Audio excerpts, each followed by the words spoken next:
What makes gluten-free bread undercooked in the middle?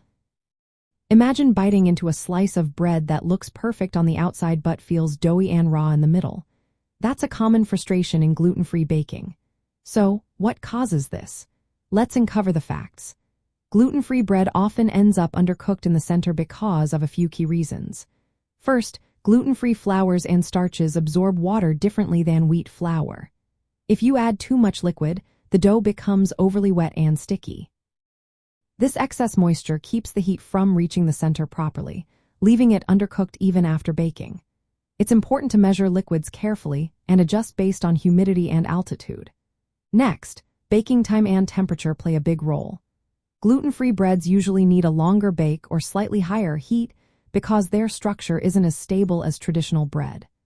Baking at too low a temperature or not long enough can leave the middle raw or sticky. Using an instant tread thermometer helps. When the internal temperature hits about 205 to 210 degrees Fahrenheit, the bread is fully cooked. Overproofing can also cause problems. When gluten-free dough rises too much before baking, it can collapse during baking, creating a dense, underdone center. Proof just enough, usually less than traditional bread, and avoid overdoing it. Ingredient variability is another factor.